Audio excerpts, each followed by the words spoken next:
Approval of the March 17th, 2026 meeting agenda. Staff, anything to add? Thank you, Mayor, members of the council. I've got two additions for tonight. The first one is going to be a license list. We'll be adding it to the consent agenda under item 6I. That one license is for a food truck for the Egg Roll Queen. And then the second addition, or rather update to one of your items, is for other business item 11A, which is the voucher disbursement report. There's a printed copy in front of you, and it was emailed to you earlier today, but we're just adding that report onto the item for tonight. And those are my two updates. Thank you, Chase. Council, anything you'd like to have adjusted on the agenda? All right. Hearing none, I will make a motion to approve tonight's agenda. Second. All those in favor say aye. Aye.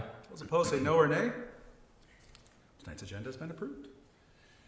All right, consent agenda. Pursuant to council rules, one motion, non-debatable, will approve the recommendation noted. Any member of the council may ask for an item to be taken from the consent agenda for discussion and separate action. Such items removed from the consent agenda shall be considered immediately following the approval of the balance of the consent agenda.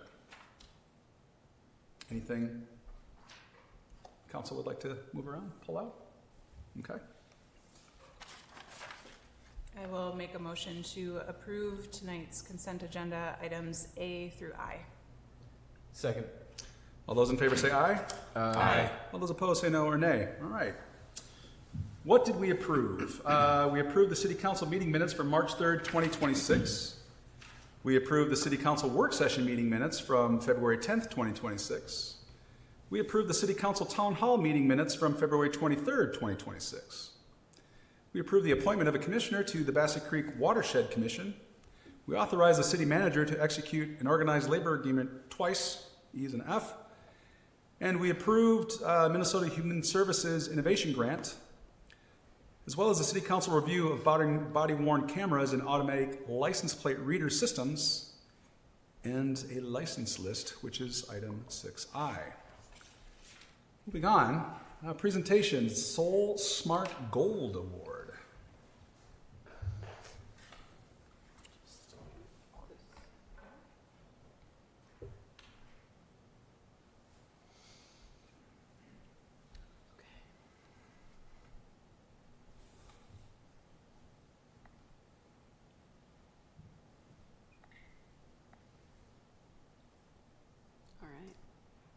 Success. Okay, before I jump into our sustainability annual report, I am excited to share with the council that the city has received the gold, let me just pull this out here, gold designation from the Soul Smart program. So, fancy plaque to be hung in City Hall. But Soul Smart is a national recognition program that the city joined in 2025. This award is granted to us for encouraging the growth of affordable solar throughout the community. Soul Smart works with local governments like ours to adopt best practices, and they provide free technical support. So we worked with Soul Smart in a cohort of other cities in Hennepin County to kind of check off some actions towards solar deployment, and we did enough to receive gold. The levels are bronze, silver, gold, and platinum, so pretty darn good if you ask me. But I just want to call out some actions that were completed that are being acknowledged through this award. So some of those actions are deploying solar on our government buildings and providing a robust library of resources on our city website with solar information for residents and community members, and then also calling out specific goals and strategies for solar energy advancement in our energy action plan. So, and that's just a few things. I don't want to stand here and list them all tonight, but just know that work is being done in the realm of solar, and we are being acknowledged for it. So excited to share this with you all, and we can hang it in an area of your choosing. So, We'll take recommendations on that area if you've got one. all right, I'll speak with the building department. Right. Might just set that there. And with that, if I may, transition into our sustainability annual report. Please. Thank you, council. Do we don't need a motion or anything? Oh, It's just like an official item. oh, all right. I'm sorry, guys, I'm going to do something.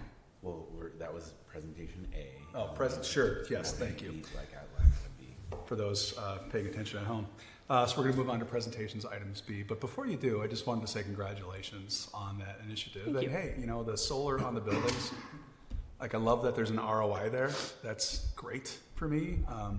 I know Jason's especially excited to see people charging their cars outside his window in the Lakeview Terrace Park. I mean, I know it sounds sarcastic. I don't mean it to be, but it's great. I mean, it's just great that stuff's being used. So congratulations on the hard work. Thank Now, you. please, may we move on to item B, the sustainability annual report. Thank you, Thank you. Mayor. And I will probably touch on both of those things in this report. So, good evening. My name is Kayla Kurtz. I'm the sustainability coordinator for the city. I've been in this role for just over 2 years now, since the position was created back in January of 2024. And I'm just going to provide you with an overview of the milestones and achievements and project updates from 2025. So, a lot of exciting things happened in 2025, and I'm going to walk you through them. First, the milestones, and then I'll end with the sort of brief program updates. And I kind of tried to go in chronological order here, so there's some method to the madness. But first, in the theme of awards, I want to start out by celebrating the fact that Robbinsdale became a Step 5 city in the Green Step Cities program, which was one of the council's top goals and priorities from 2025. So this was awarded to the city in June, and we joined the program back in 2019, so we've been working our way up the ladder since then.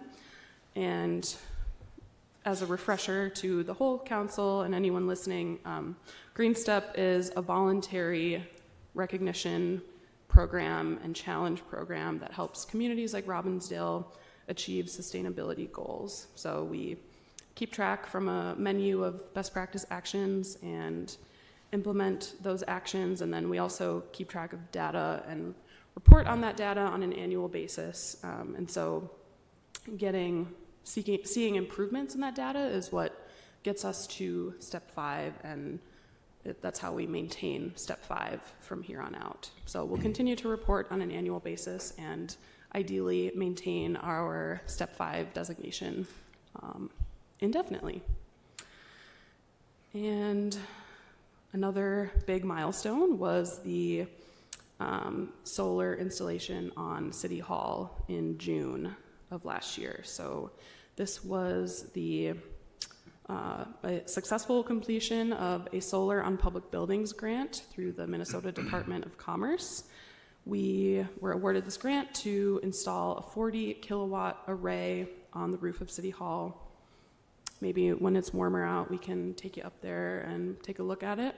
But this system offsets about 60% of the building's energy use, and thanks to the grant, plus a federal tax credit, which is supposedly arriving in the mail within 3 weeks, the system will be paying for itself in less than 2 years. So that's fantastic for a solar array of any size, but especially a commercial one. So we've received a lot of great recognition for this project. The Department of Commerce has kind of used Robbinsdale's project as an exemplary project when promoting the program.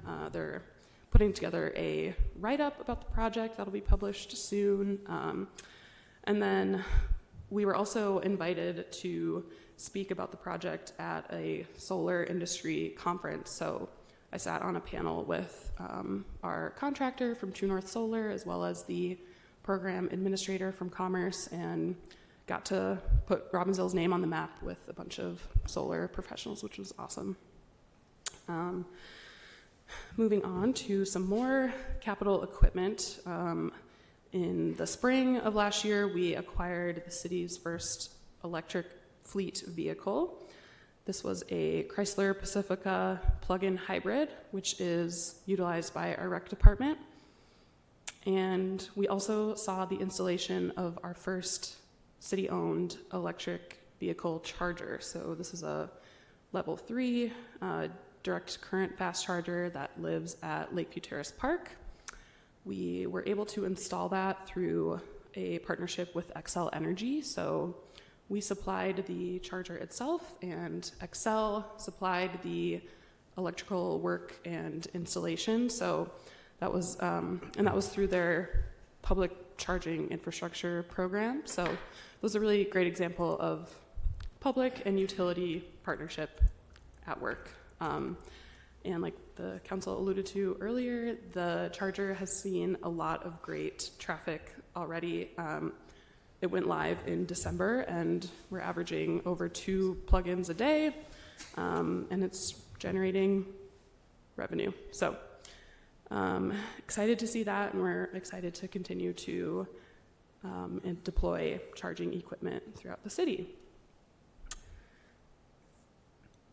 The Sustainability Committee had a very busy year. So you saw them in October give their formal recommendations to the City Council. They spent almost all of 2025 really crafting those and honing in on them.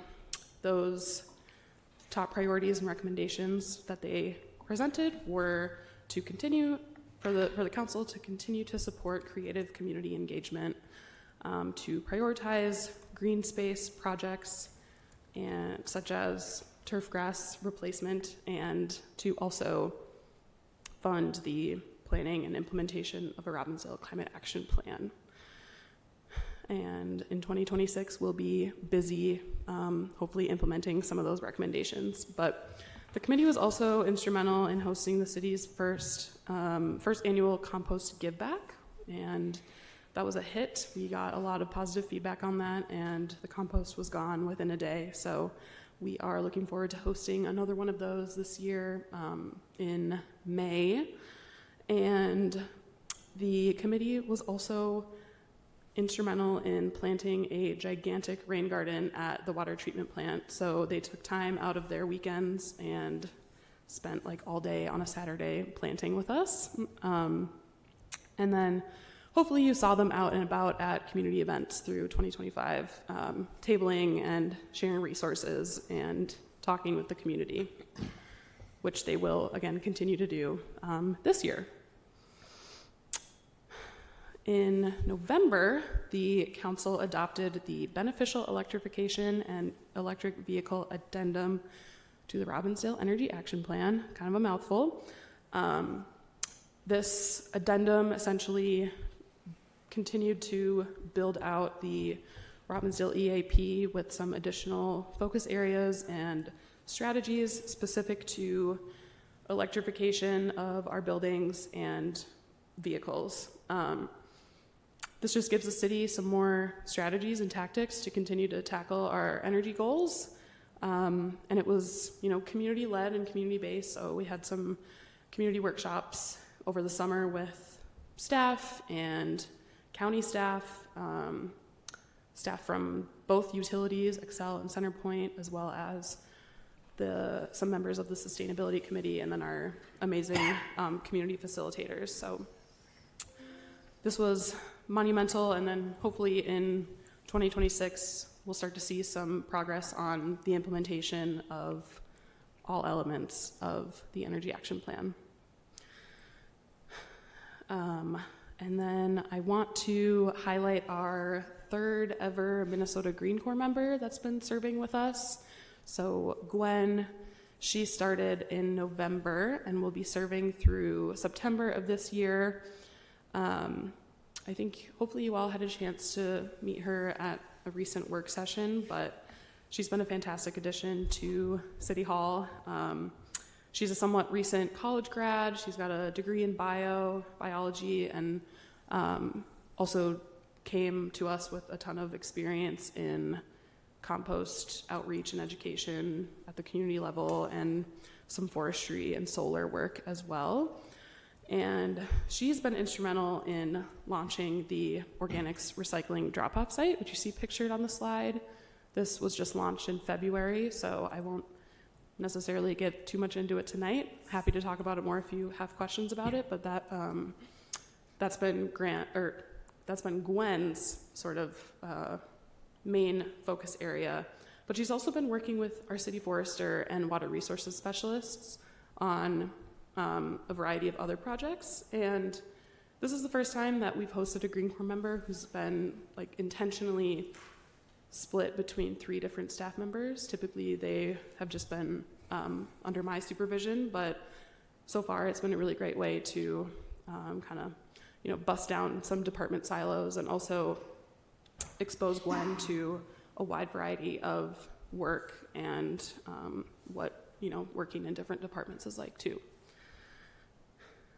And I won't get too much into the details of SoulSmart because I already did that tonight, but I do just want to call out one other action that contributed to our SoulSmart designation, which was the adoption of the Solar App permitting software. So this is an automated permitting software that we now utilize in our building department, and we adopted this because the Department of Commerce at the state is offering financial incentives to communities across the state who adopt this software in an attempt to streamline the permitting process for solar projects and to also just make it more uniform across the state. So saw that opportunity and worked with our building department, Rum River, to incorporate this software, and now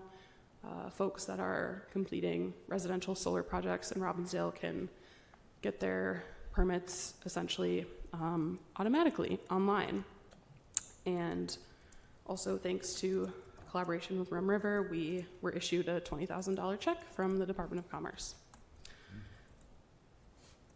And lastly, I'll just quickly provide some programmatic updates for the 2 major programs that I oversee. So first is the Home Energy Squad, which I'm sure you're all aware of. I feel like we discuss it quite a bit. And the Home Energy Squad is a program that we cover the fees for residents thanks to funding from RETA. So in 2025, we completed almost 150 Home Energy Squad visits in the community. So 90 of those were funded by RETA, but 51 on top of that were income qualified. So that means that they were covered by the utilities, which is fantastic. So that means we're reaching the right demographics in our outreach. So we will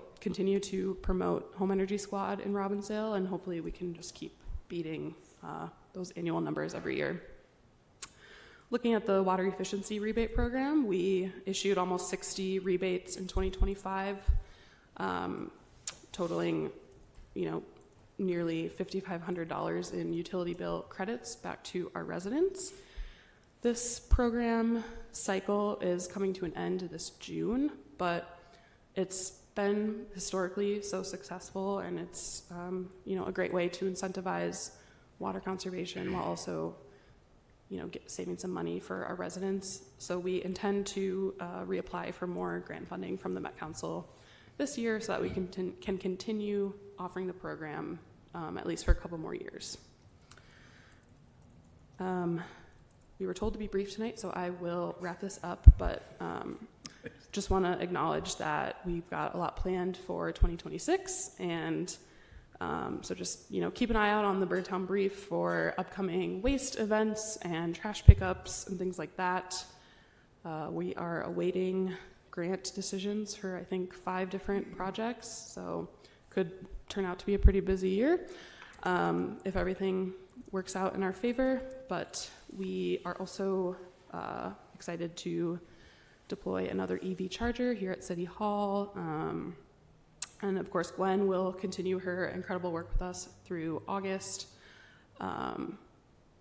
But yeah, that is our 2025 year in review from the Sustainability Department, and happy to answer any questions or respond to comments or concerns.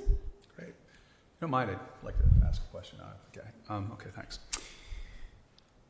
The charging revenue was $3,300, which is great.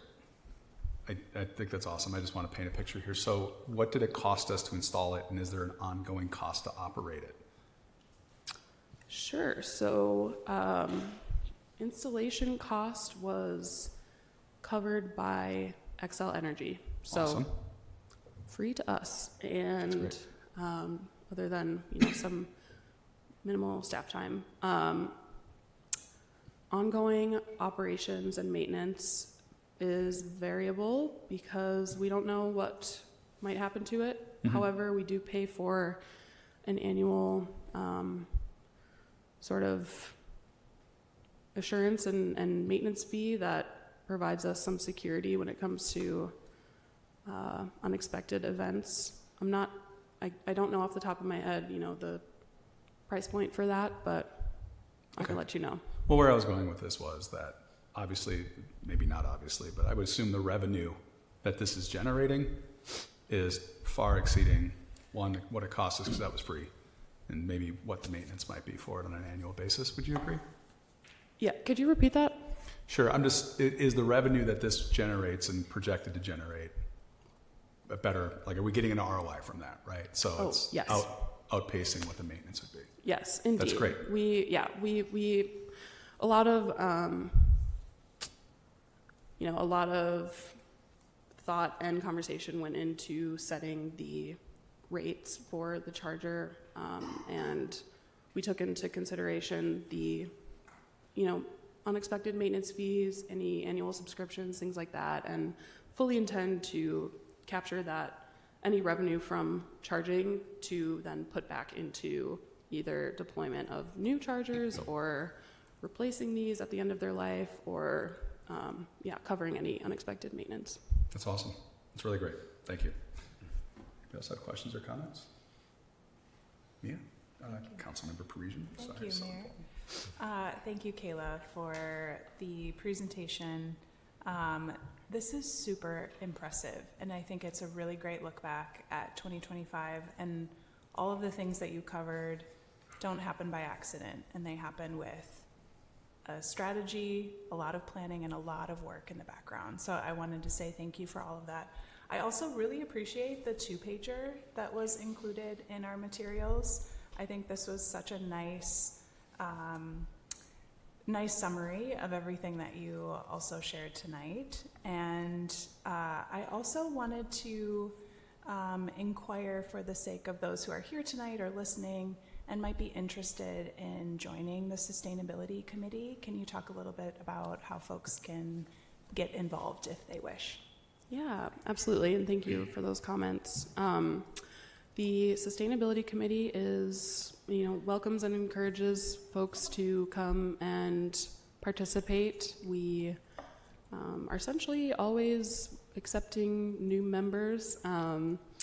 We meet on the third Wednesday of every month at 6 p.m. right back here in the 6th corner meeting room at City Hall. And it's a open invite really to any folks who are interested in getting involved in sustainability work with the community here in Robbinsdale. And we just ask that folks contact me via email or phone or snail mail if you want, just with a brief letter of interest as to why you would want to get involved, and that's about it. Wonderful. Thank you so much. Councilmember Greenberg. Thank you so much, Kayla. It's really impressive, all the work that happened, and I agree with Councilmember Parisian on just, it's like the strategy around this, but I will also call out that I really appreciate the focus on and the work that you do around grant applications and how you help the city not only do things that are great for the environment, but it's also like a lot of the costs are offset. So like long term, it's better for the environment, it's better for residents. It's really, you make it, you create these in such a way with these grants that it's a win-win for everyone. So thank you for all of that work in addition to making our environment a better place. Thank you. Councilman Blackledge. Real brief. I just want to call out the native planting installed at City Hall and the amount of work and effort that takes to talk about that and put that in play for a collaborative effort. And so just thank you for this the team. I know we talked about last week, but it's a really cool project happening, which is also grant funded, and some other sustainable ways in which we can continue to support some of that work. So just thank you for this overview, and the 2-pager was amazing, and thank you. Thanks. Yeah, we're excited about that project. So. Any other comments, questions? Okay. Thank you, Kayla. Yeah, thank That you. was nice work. All right, next up, we've got the 2025 Recreation Annual Report.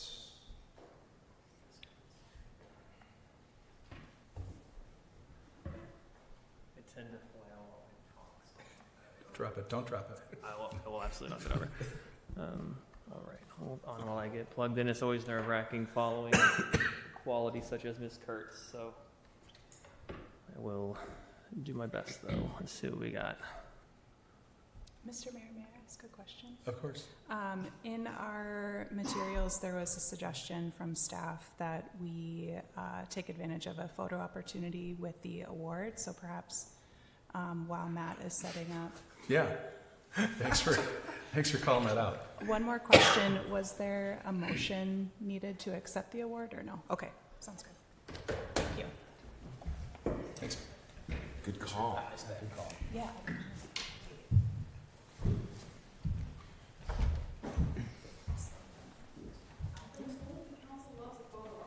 Yeah, well, you're not wrong.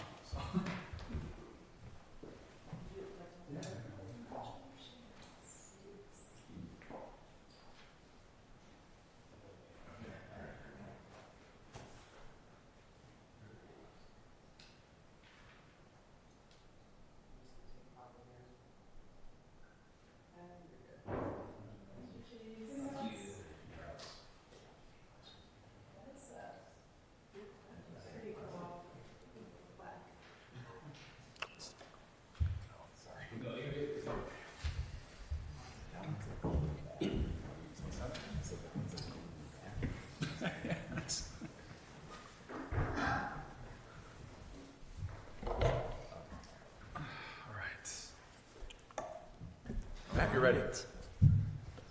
Well, thank you for being here. My name is Matt Basic. I'm the Recreation Services Manager for the city of Robbinsdale. I've been in this position for going on about 3 years now, so I'm excited to give my third presentation. We did a lot in 2025. This is kind of what we're going to go over tonight, some department updates, program events, some of the other things that I'm doing in my role, and also a quick update on the Sanborn renaming, where we're at with that. I'm sure y'all are excited to kind of hear what is happening there. So we'll get to that at the end. So staffing updates, we did have some turnover internally. We lost our recreation admin, Melissa Stewart. Unfortunately, she was phenomenal and a huge part of the team.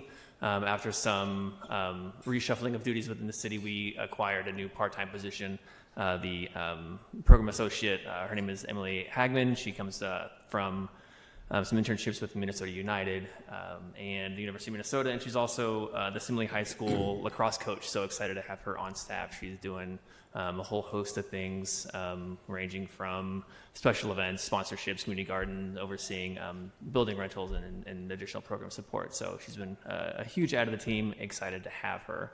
Also wanted to touch on some partnerships that we're extremely proud of. So as a small city, there are a lot of opportunities for program experiences for kids all over the place, associations, schools, YMCA, all types of stuff. So what we've been working on over the last couple of years is developing relationships with some of these associations and fellow groups, 2 of them being Armstrong Fast Pitch Softball and Minnesota Twin Stars. How we're working with these groups in collaboration is through identifying target ages and ensuring that coaching and training is similar across both our programs. So when one transitions from one to the next, they're ready for that step up. Minnesota Twin Stars in particular, their head coaches come over and do our coaches training. So any volunteer coaches that we have for this program, they get trained by these semi-pro coaches, which is a huge add to the quality and benefit of our programs. And the cooperative that we work with, Crystal New Hope and Golden Valley, have started sending their coaches over to us as well for this training. Again, just to make sure there's cohesiveness across the league and parents and families are seeing a value in the programs that we're offering. So that's been big for us, and we're really excited to keep that stuff going and always looking for more opportunities to partner. Some of the events, we did make some changes to our events this year. A couple years ago, we started an ice fishing event. We followed that up with it again this year. Unfortunately, the weather on Martin Luther King Jr. Day just likes to be -20 to -25. But this year we still had like 75 people show up for it. So some ice fishing on Crystal Lake. It's a good time. We catch little tiny fish, but it's a free event that we do for the community. Gets people, honestly, an opportunity to try it. That's one of the biggest things that we hear from a lot of our programs is, we haven't done this. We don't have access to this. So we're excited to get our kids out here and do these things. So going to continue doing that. And again, just hoping for something at like the positives. 15 degrees would be sweet next year if we could get it, but we'll do what we can. And then we made a change last year to our pet and wheel parade, which is a little controversial, but we were seeing that numbers were dwindling in that program, in that event. Most of the participation, honestly, was from our baseball kids that we would not hold practice that day and tell them to come over for the parade, and that was the majority of what we were seeing. So in an attempt to achieve one of the goals internally is to make recreation accessible to all corners of the city. We took that event from Sanborn, we put it over in Kelly Park, moved the band over there, and said just made it Pets in the Park. And the idea is that people can access it by just walking their dogs down. And we had probably 150 to 175 people show up for that and just hang out in the park. You can see in your little packet there was a bearded lizard that came. We intentionally didn't name it dogs in the park. We had pets in the park. We had cats. We had lizards. We had birds. We had everything. It was a really cool little event that we held, and was excited to see it was so well received. Additionally in there, let me just talk on some other stuff. Other partnerships, Extravaganza was something that we did with the Chamber of Commerce as well. So they have that event here. We partnered with them with the Boo Bash, and then additionally did that. And then one more that I wanted to touch on, Robbinsdale Roots is a new program that we started last year. This was in an attempt to bring more food options to the farmers market. The farmers market ended up not happening last year, but what we tried to do internally, utilizing, and this honestly came from a conversation I was having with the resident at a meeting I was at, and they expressed not a concern, but just a situation they found themselves in where they're like, what do we do with excess fruit and vegetables we grow? Do you know anything that we can do?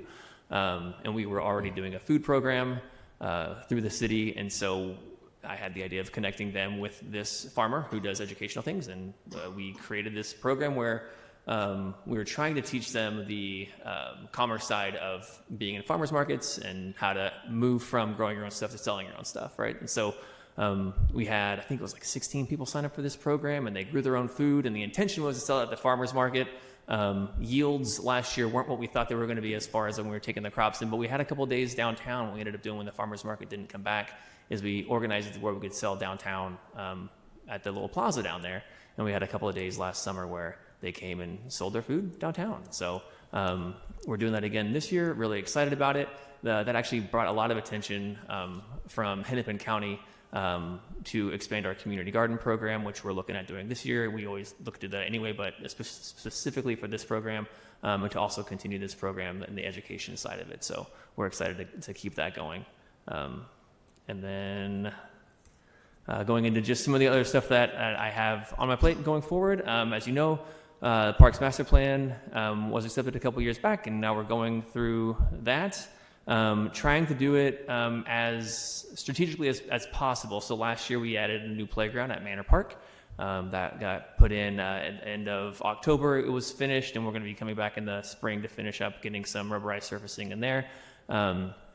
We also held a discussion at Triangle Park, and just to kind of get some feedback from the community on what they are interested in seeing there. A pump track has come up in conversation within the Parks and Rec Commission. So we're looking at that as a potential spot for it. We're planning on more conversations in that park later this year. Anytime we're doing anything in one of the parks, our main goal is to get feedback from the neighbors. So we're going to be hosting any of these meetings, that type of thing in the parks, promoting it, internally and within the area adjacent. So, our goal isn't to get comments from Brooklyn Center, Crystal, New Hope, all that. We do want Robbinsdale residents and their voices heard. So we're doing our best to collect those. And then Sanborn Park, big part of what we're overseeing and doing. We have 4 phases for this one. Again, trying to do it respectfully and with an eye on cost and being responsible there. So we are looking at, for phase 1, playground and tennis courts. So right now, working on grants for both of these projects. Hopefully, we'll be getting a new playground in Sanborn this year. But a lot of planning went into it last year. Tennis courts as well. We spent most of last year trying to get grant funding through USTA for the tennis courts. There were a couple hurdles we had to clear with them before they would approve our plans, and so we just sent those off a couple weeks ago to start the bidding process. Now that we're getting into the construction season. So again, a lot of work went into it last year. Hopefully we see some ROI on that this year. As far as staff timing and get those things implemented. We did work on getting a new building design, and that we got the 90% plans back for that last week. And then once we have that design finished, we're waiting on funding to start the construction there. So a lot more to come on that in the future. We've been working on, and we're so close to being done, the pedestrian and bike plan. So Harley Larson is with the National Park Service. She's actually been working with me on this since 2024. So a lot of community input. We spent the last 2 meet and greets actually taking community feedback for this project, and we're getting very close. There was a delay last year with the government shutdown. So I think it was like a 3-4 month delay where she wasn't able to do any work on it. And so that's kind of where that's kind of slowed down, but we're getting very close to that. This came with an opportunity to build a new committee. So this has individuals from Parks and Rec Commission, Senior Commission, and then some city staff and local residents who are part of conversations helping to identify where issues are within the city as far as biking and walking. Where are those issues and concerns, and how do we remedy them with future planning going on? So that's a big part. And then community gym. Unfortunately, we do know that at the end of this year, end of this summer in August, the school is closing. And with that, so will the community gym. I did get confirmation on that end of last week. So this is new news. Officially, we had thoughts that that's where they were going to be going with it. But last year, before knowing that the schools were closing, I did a lot of work to update processes and procedures. So we did instill new membership structure where instead of having paper cards that we kept in a literally index card, we went to a scannable plastic card people could come with. And instead of doing in like clump payments for a year membership, we did monthly memberships that would renew automatically. So what we saw with that was an increase in unique members, also card scans, people coming back that were able to build more of a community. Anytime you scan, you get to see the person's name. So now you're seeing their name over and over again. You can say, hi, Doug, thanks for being back, all that good stuff. And so we're really starting to see some growth there. Unfortunately, we'll have to figure something out moving forward. But yeah, I have thoughts, but tonight is not the night for that. Okay, and then to the Sanborn renaming. So just an absence is the most truncated history ever. But as many of you know, so initially there was a renaming policy that got used. It was determined that wasn't the best use of it, or just the outcome wasn't what we wanted. So we updated the renaming policy, got a lot of community feedback through surveys and park naming suggestions. Those names went through city staff. Parks, Rec, and Forestry Commission made some suggestions that went to y'all in December, where we received your feedback.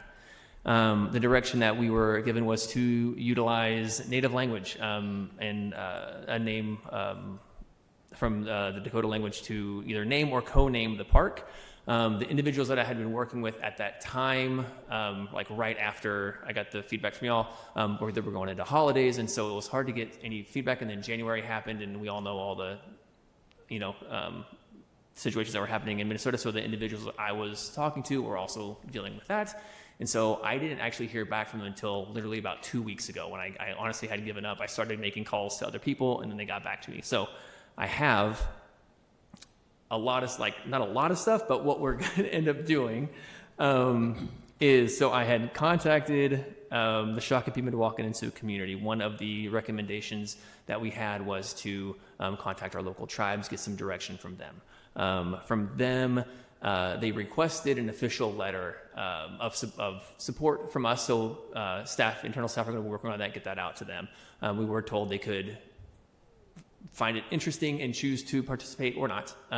They voiced a concern of being what they call the mouthpiece of all Native speakers. They don't want, a Native name coming to you, by the Shakopee Mdewakanton and Sioux community. So they encouraged me to also reach out to our local Indigenous groups and people in the school district. So that is what I'm doing now. I do know we have contacts within the school district that can help us get connected. I'm also working with Crystal Boyd, and Crystal Boyd was one of the ones I was working with in December of the Historical Society. She has a couple of contacts that we're organizing a phone call to then start organizing community listening sessions. So we're going to be doing that hopefully soon. I'm also going to be reaching out to the Minnesota Indian Affairs Council, Tribal Historical Preservation Officers, and like I said previously, the school district for just additional contacts there and how to, again, just get the voices heard is the goal. So it sounds as though where we would like there to be a very direct process, do these things, and you'll get the result that you're looking for. It sounds a little more fluid than that. Which it's a learning experience for me. Never done this before, so doing my best to kind of keep it going. But we're at least moving again, so that feels promising. But yeah, that's me. I have other stuff I realize I skipped a bunch of program numbers. We can get to that if you want. I'm actually really proud of what we've done over the last couple of years. But if you have any other questions, we can just start there too. I wouldn't mind hearing the program numbers if council agrees. Yeah? Oh, fantastic. Okay, so this last year we offered 362 programs. We had 783 registered participants, and that doesn't mean anything if you don't know where we started. So in 2023, let me see if I can find these real quick for you. We had, and I did have them, oh my gracious.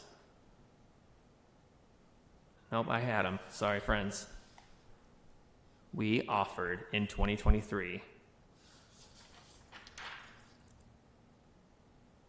why am I not finding my little note? I'm so sorry. It was 100 and something programs and 500 participants.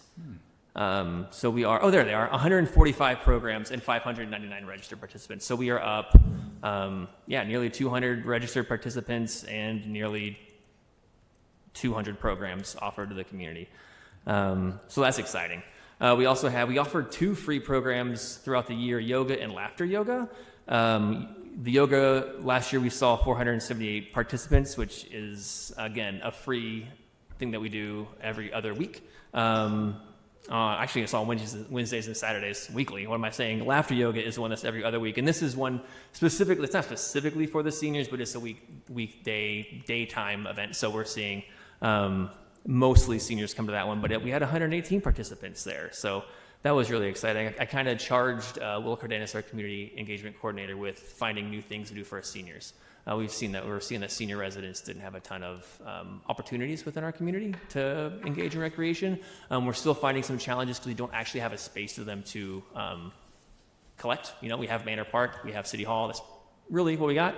That makes it a little bit difficult sometimes, but we did start, again, partnering with other communities. So the leisure age participants, that's a program that we partner with Brooklyn Center on. So Copperfield actually helps us bus over seniors up to Brooklyn Center for that program. And then they go and they have a quick little lunch and they get to see a live artist and or musical guest and or magician sometimes. And so it's a good little program that we started doing with them. But yes, thank you for that opportunity. Yeah, that's great. Council, any questions, accolades? Councilmember Parisi. Thank you, Mayor. Thank you, Matt, for the presentation. A couple of things stood out to me that are particularly exciting. I think the pump track at Triangle Field is very interesting. I also know that perhaps not everyone in the general public might know what a pump track is, related to sort of like a cycling skills course, almost like mountain biking, but in a flat, more contained area. So I wanted to highlight that in case anyone is wondering what's a pump track and what's going on over at Triangle. Also, thank you for the program numbers to see that increase. I think I remember a previous presentation and what you had highlighted for increasing that programming. It's wonderful to see those results, and so thank you for sharing that. And then specific to programming, I saw in the Birdtown brief that there are a couple of really great programs coming up right around the corner, including the Ultimate Frisbee camp for, ages 8 to 14, coming up. Registration in a couple of days here, but that is in early April. And then the girls flag football camp, how cool is that? That's for girls age 6 to 13. So I wanted to highlight a couple of those and just ask if you wanted to share more about that or any other programming right around the corner while you have a captive audience to highlight. I appreciate things that. coming up. Yeah, so to touch on the Ultimate Frisbee, so that's actually offered by a local semi-pro, the Ultimate Group, the Minnesota Wind Chill, which I don't consider it a partnership because when we pay them, but they come here and they're fantastic and they rent our fields and they're awesome in the community and they put on a fantastic camp. So if anybody has a kid who's interested in throwing a Frisbee and running a lot, that's the way to go. I think they were actually they had a top 10 clip on ESPN a couple months back. So it was, they're known. They're actually, they're a thing. And then to the flag football, I didn't touch on the number of grants that we got last year, which is probably a miss by me, but I wanted to focus on some other stuff. We actually did start an initiative last year for just girls-focused sports. The reason I didn't bring it up, we didn't have huge buy-in from the community on that, but we're going to continue to push it. But we did receive a $10,000 grant for equipment for those programs in particular. So we're continuing to do that to try and put the female players centralized and change their experience in sports, trying to make it more of what they're looking for. And so we are, asking questions when we're out in the community and when we see them and kind of trying to figure out what it is that gets them to participate, because it's different for boys and girls, so we're trying to figure out where they're all going. I had assumed a couple years back that they were just going to the associations, and then after conversations with the associations, they're seeing a drop too. So there's definitely something going on that is keeping these girls from participating, but we're trying to get it squared away and find a spot for them. So Amazing. thank you for that. You. Yeah.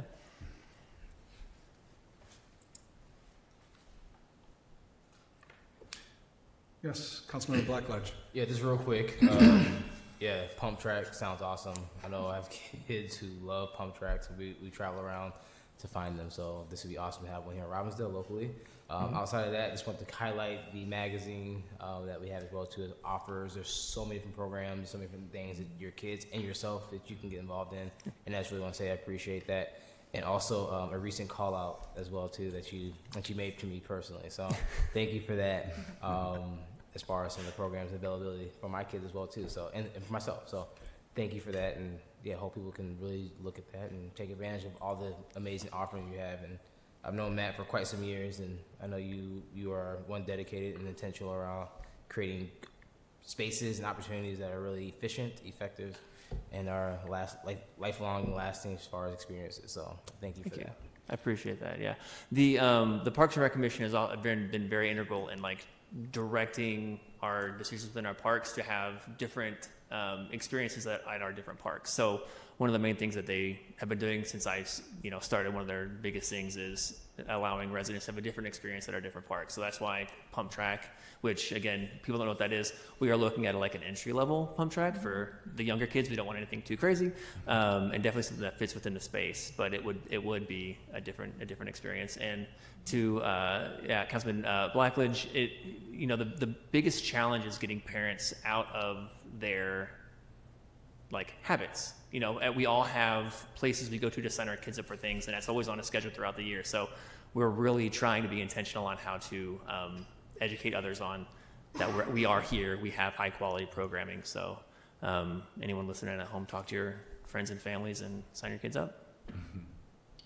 Great. Thanks, Matt. Councilmember Greenberg. Yeah, I mean, thank you for this and all the work that you're doing. I think, when I talk to residents, they talk about the great services that Robbinsdale offers, and I think one of the main ways that residents interact with the city and our services is through parks and recreation.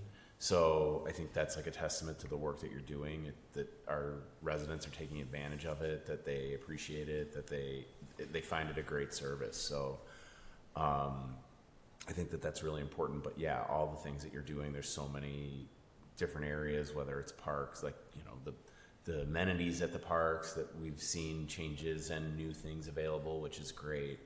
But also, the effort that you've put in as far as renaming Sanborn Park. So just appreciate all the effort, and thank you. Thank you. All right. Yep. Councilmember Caceres-Aranda. Thank you, Mayor. This is just a testament to sustainability in Parks and Rec, because I've heard this before, where Robbinsdale feels homey in a sense, like a small town, and I think a lot of it has to do with the work that your team is doing to really make it more overall just sustainable and just nice to look at. This is my community, and it seriously feels like home to me. So big part of that goes to your team. So thank you. Thank you. Mm-hmm. Matt, great work as usual. Really. So, Thank you. Thank you. Appreciate it. Thanks, sir. Okay. Next on the agenda is public hearings, conditional retail cannabis business registration for Hold My Beer, MN, LLC, doing business as Hold My Beer. Yeah, thank you, Mr. Mayor, Council. So a brief introduction here. As you note, you do have a public hearing as a part of this council item. City has received a retail business application for adult use cannabis registration for Hold My Beer Minnesota LLC DBA Hold My Beer. Wish to operate a retail cannabis business at 4154 West Broadway. You'll recall earlier in the year, council did update zoning code language to include this area as permissible for this type of business. An additional reminder, the State Office of Cannabis Management, or OCM, technically issues the license, but the business must go through the process as outlined as a part of your code, is what you're hosting here tonight. This will be your second of two applicants that you'll consider potentially hitting that maximum that you set as a part of, again, that zoning code update.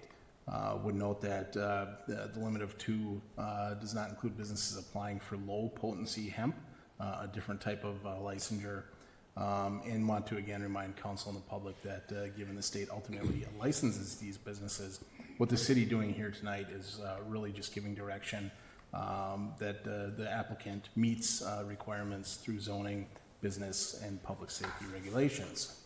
Once the city registration process is approved, the applicant will work with staff to obtain any additional permits required by the city or state expected to be, and they're expected to be open this summer or fall. We would again, work with those agencies to address that any considerations be approved, and ultimately give our support to the state as they process that ultimate license. So before you here tonight, staff is recommending that you open the public hearing, take public comment, close the hearing, and then ultimately approve the conditional retail cannabis business registration as described to you here tonight. I do believe the applicant's attorney is present, so as the public hearing, you may want to invite them up directly. Okay. Council, any questions or comments, or is there a motion to open the public hearing?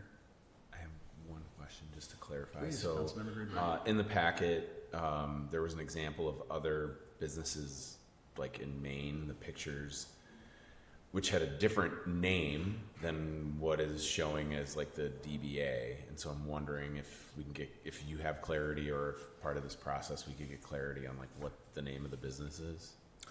Yeah, Mr. Mayor, Councilmember Greenberg, great question. The examples provided are businesses that this group has worked with.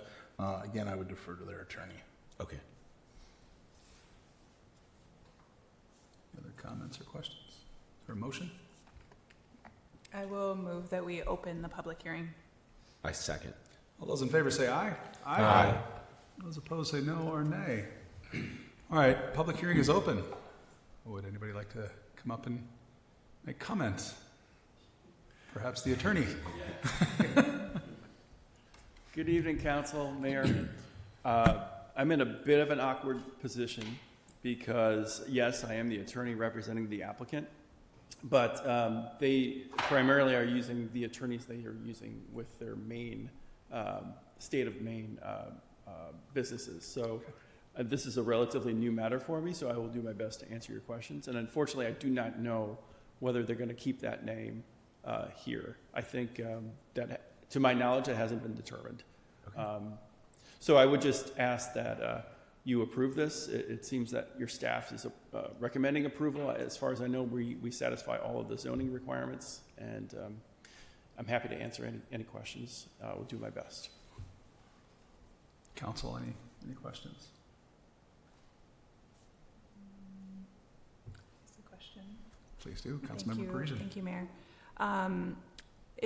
Do you know if there would be an opportunity in the future for council to meet and hear from the applicant? I think some of the information that has been shared is really helpful, and would love to just get to know them and why they're choosing Robbinsdale. Of course. Yeah, I'd be happy to arrange that. It's a husband and wife team. I had a meeting with them the other day. They seem highly capable and, I guess, anxious to get started. Sounds good. Thank you. I did also notice that there was an intention to get in touch with the Robbinsdale Chamber of Commerce, which is happy to see that involvement as well. So thank you for being here tonight and for answering questions on their behalf in the meantime. Thank you. I'll have a seat, but if you want to call me back for anything else, I'm happy to come back. Thank you. Thanks. Good evening, Mayor and council members. My name is Andy Stallman. I'm a resident of Plymouth, and I am in commercial real estate and have been representing this tenant. So I have some experience working with them. We've signed them up a few different places across the state, including a 41,000 square foot cultivation facility down in Lakeville. So this is a very advanced group, despite the slightly tongue-in-cheek LLC holding name. They're stand-up guys. I've met them. They will be here off and on, as well as having a local presence, local people on the ground here. So, yeah, I'm looking forward to getting them set up there, and they're extremely classy stores. So this is not a beat-down smoke shop. This is a very, very classy store with tech, and it will be clean and quiet, and they'll be a great neighbor. I'm Scott Barrable. I'm the owner of the property, and I just came to give them a little support. Many mayors ago, 36 years now, when I built that building, it's been great. The city of Robbinsdale has been great. I'm hoping that you'll give these guys a good place to call home, and they'll keep the building in good shape. And I could just say thank you very much for 35 years of good business and friendships that I've made. Thank you. Thank you. That's great to hear. Thank you. Yeah. I got a question, actually, or a comment. Maybe this is the staff, maybe it's with you guys. So, hey, Scott, great to meet you, and thank you for for, you know, all that's come through that building in the past 35 years. I mean, And I might Robbinsdale's- add that we've worked out a great deal to keep Marna's. They're just moving over. Yep. So you're not going to lose those guys. They've been a big part of the community for quite a while. And I worked out with these guys to keep them, and we've got a workable lease that keeps them viable. So we're hoping that that'll, you know, keep some of the community together. That otherwise there'd be, you know, a lot of turnover. That, Yeah. but I find that these guys, he's right when they say they kind of got a Cadillac and not a Buick. It's really great looking places. They're safe, and I think they'll do great business. Great. Yeah, it makes sense that that space is going to something like this, or just anything, because it seemed like it was kind of ripe for something. But my question is more of a comment, and I'm really glad to hear you say or describe, right, the character of this place is classy, and because on downtown, that's, as you know, Scott, I mean, it's a beautiful little gem up and down that street. And some of these smoke shops, the lighting gets a little bit creative or sometimes aggressive. And, you know, I just, like, for me, light pollution and just keeping the vibe of downtown super important. I know we've got code and whatnot. But, You know, there was challenges with the, oh my gosh,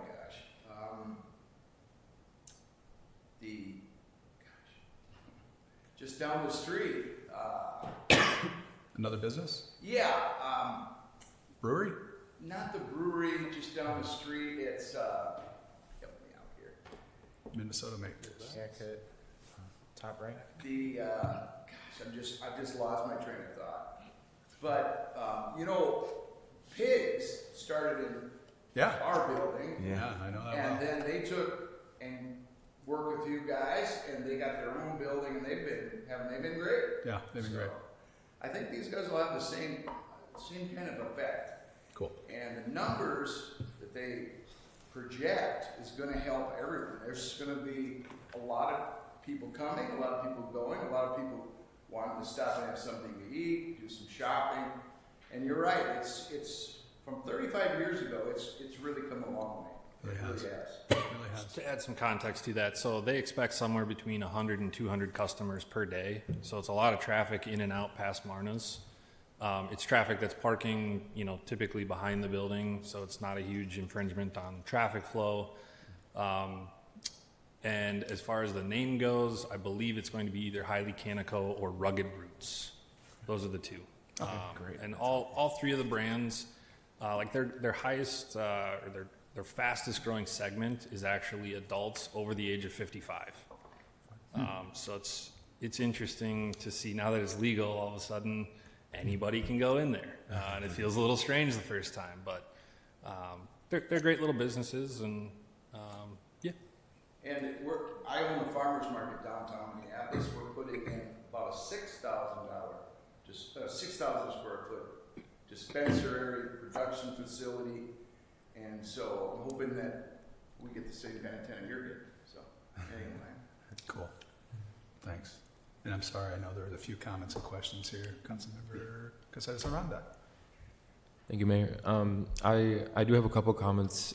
So I was at Lucky Leaf about 2 weeks ago. It's kind of a convention that they hold at the Minneapolis Convention Center, and I was just astonished at the amount of like the supply chain ecosystem that the cannabis industry is having here. You know, and that opens up the door for Minnesota to really get their foot in the door on the business side. But I'm seeing a lot of out of state, you know, businesses coming in and sort of paving the way. So I am just hoping that, you know, with that comes, you know, the business development side, so that Minnesota can actually, you know, gain some knowledge and experience to like really launch out their side of the business. Because yes, now out of state businesses are coming in and kind of paving the way. But I am just overall astonished at how fast it's moving. And I know that the OCM is actively working to make it more equitable too, for you know, local growers to get involved in all of this. So I'm supportive of it all, and I'm just you know, here for all of it. So, but I do want to meet like the new owners and just overall get that meet and greet out the way. So thank you again. Councilmember Blackledge? Yeah, I'll just say I'm happy to hear about the partnership relationship with Marner's. I know that was one thing that I noticed right away, the building where it was at, and so I was really curious about hearing about that. So thank you for addressing that right away and being mindful of that. And yeah, thank you for your tenure here as well too. And yeah, I'm in support as well, and look forward to learning more as we talk about this as well. Thank you. Great. Good, all right. Any other comments, public-wise?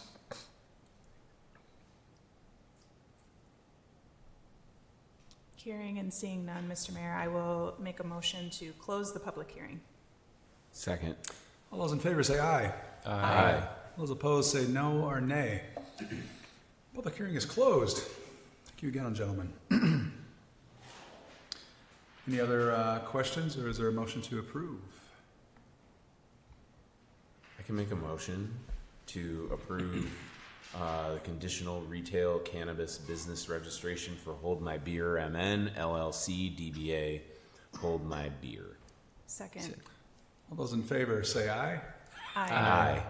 Opposed say no or nay. Approved. All right, congratulations. One of many steps.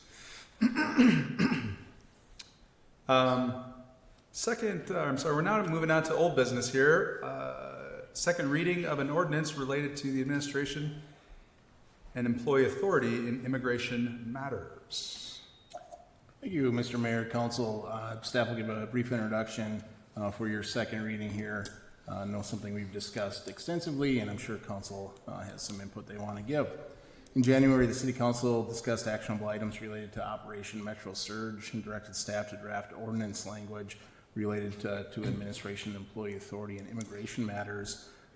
Staff brought forward that language in an emergency ordinance form to the February 10th City Council work session. At that point, some amendments were discussed, and direction was given to bring back a first reading the following week. First reading was held February 17th. Since then, the council did discuss again, maybe more getting into spirit and intention, specific to some city staff expectations, better understanding, so we know what to do moving forward here. And again, after deliberation, council directed staff to bring back the second reading here tonight. I would note that it has been published as appropriate.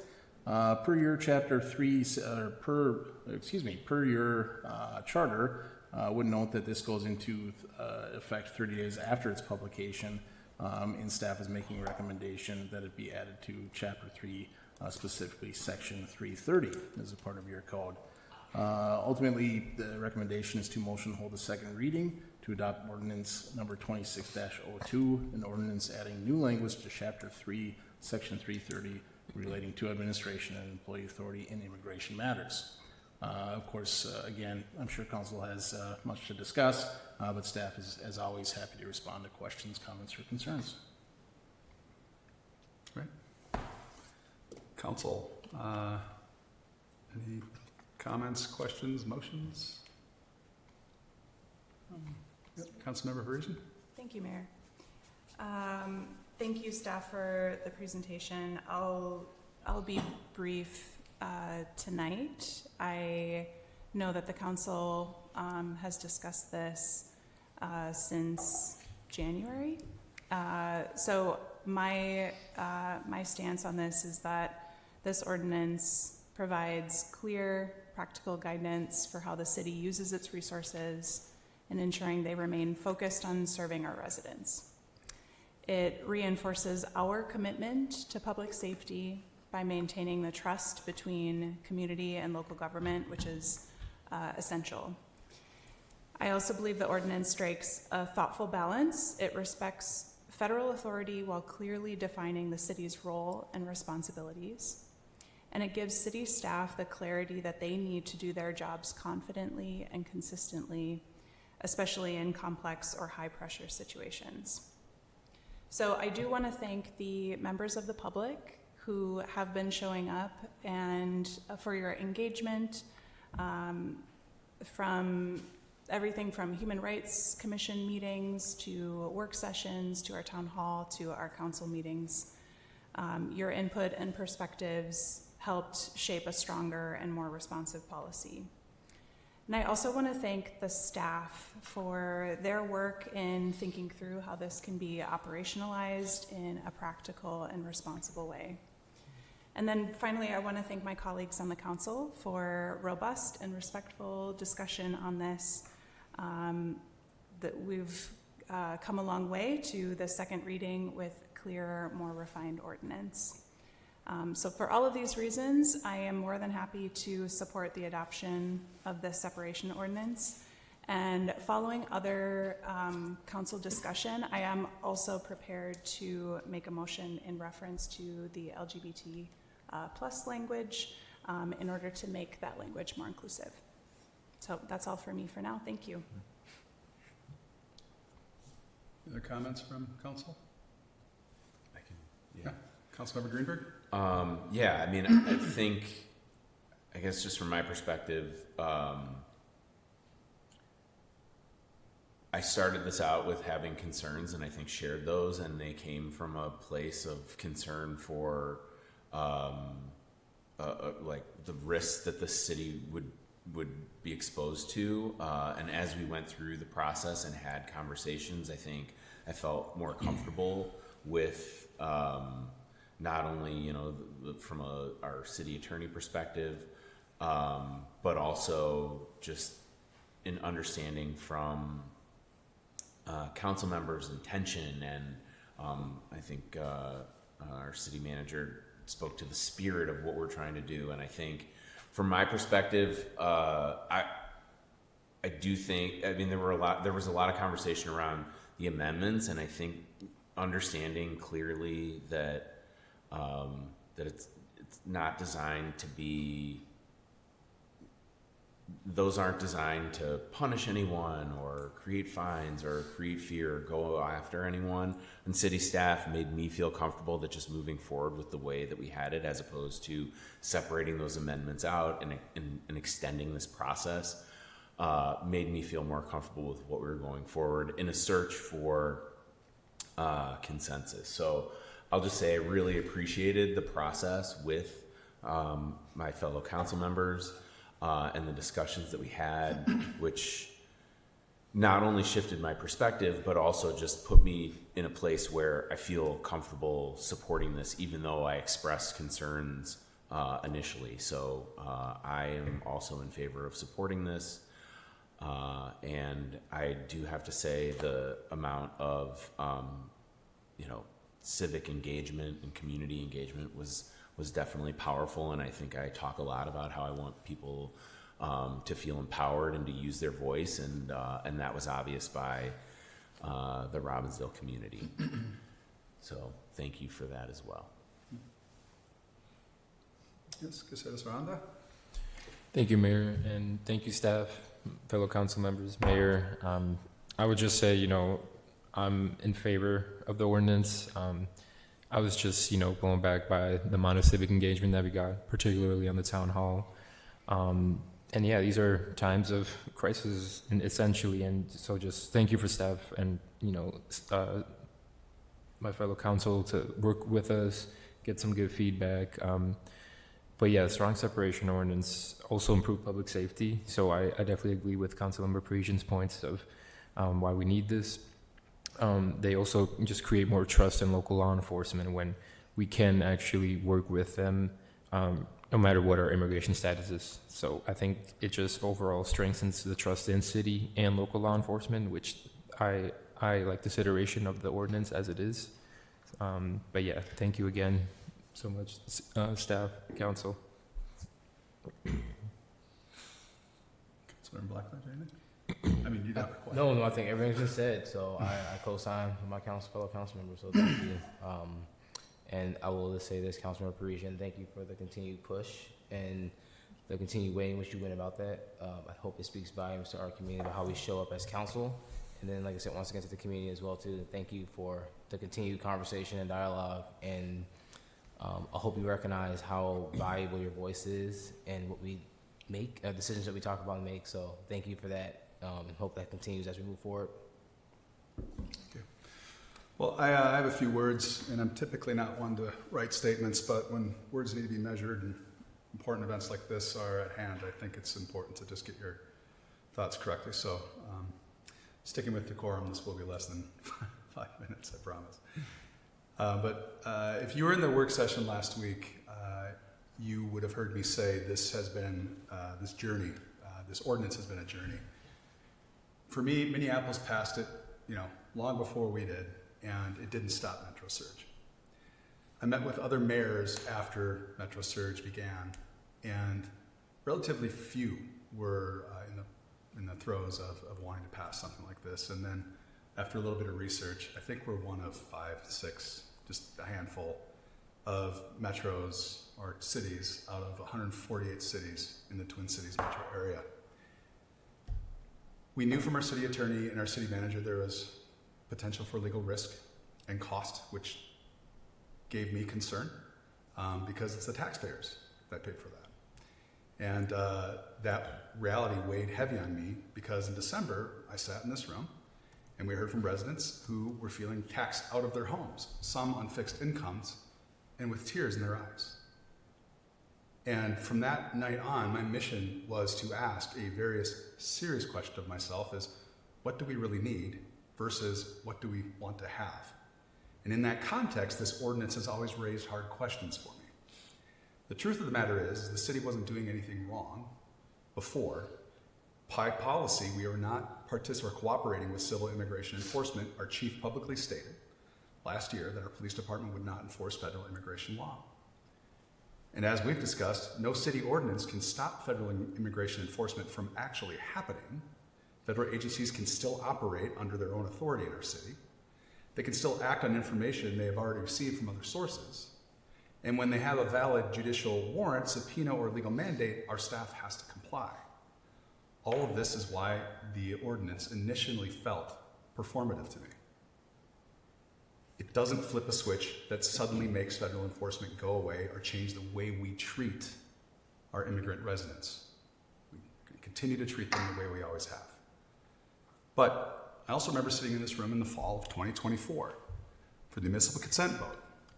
For months, resident after resident came to the microphone and asked the council not to pass municipal consent. And sure, there were folks who wanted to see us vote yes on municipal consent, but the no's far outweighed the yeses.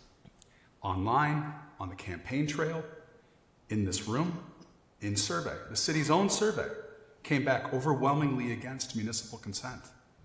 We were told about a potential development, a market rate development that would offset taxes on the US bank site for residents.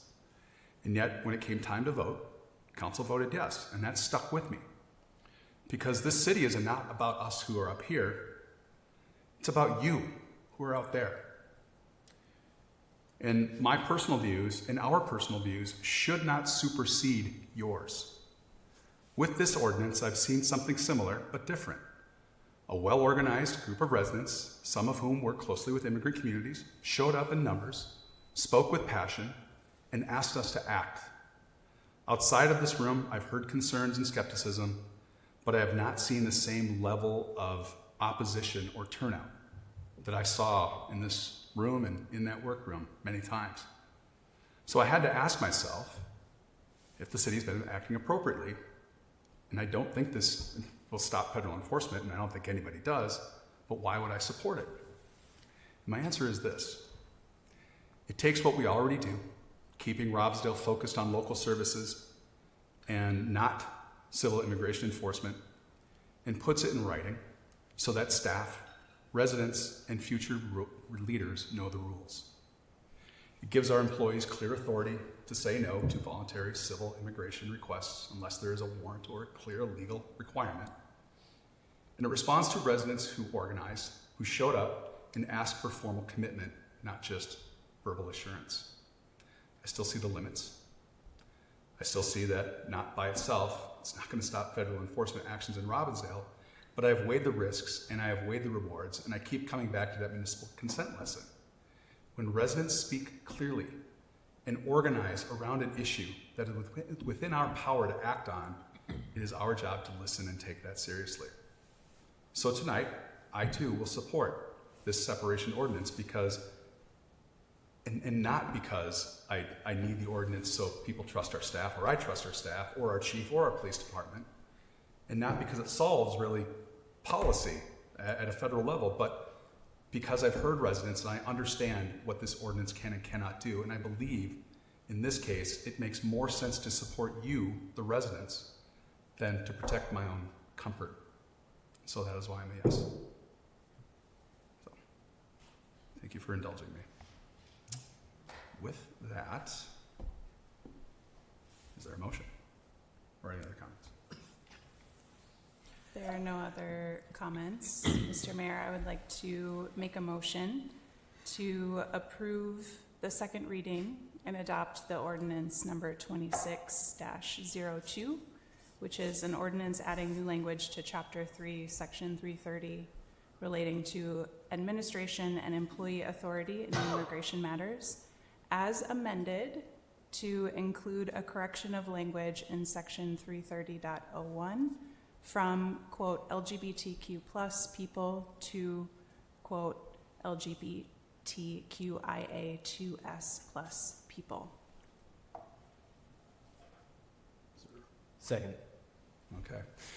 All those in, I was like, oh my gosh. All those in favor say aye. Aye. All those opposed say no or nay. That is passed. Well, there's a lot of work went into that one. All right. No new business, other business, voucher request pending approval for disbursement. Nothing there? Okay. Is there approval? Or I'm sorry, a motion? Is there a motion needed? Yeah, I motion to approve the disbursement request for the period ending in 3/17/2026. Second. Thank you. All right. All those in favor say aye. Aye. All those opposed say no or nay. All right. Bills get paid. Administrative reports. Nothing for me tonight. Thank you. Okay. Mr. Mayor, Council, a few quick updates from me. You heard from your rec manager this evening. Want to note that we're currently hiring seasonal employees for rec and public works, both in parks and streets. The annual tree sale is now open, as well as the native plant sale. I heard that is already close to 90 kits, so off to a good start. Speaking of upcoming events, the Extravaganza, that's on the 28th of March here at City Hall. Check out our Facebook or website for a bit more. And then again, as was noted, the rec brochure for summer rec opportunities and events has hit people's doors. So check that out for an upcoming slate of activities. I do want to share out some legislative updates. Staff was able to visit the Capitol a couple of times last week, including testifying for the local sales tax specific for the Public Works facility. We'll be sending staff back tomorrow with the MACTA group, advocating for the Broadband for All bill. And then next week going back to testify at a House committee hearing for bonding for the request that we put in last fall through MMB, again, towards the Public Works facility. We'll also continue to work with our partners on things like congregate care, housing, general local control issues, and the advocacy being done by Cities for Safe and Stable Communities, that coalition that we joined here about a month ago. And that's it for me. Excellent. Thanks, Tim. Council, General Communications.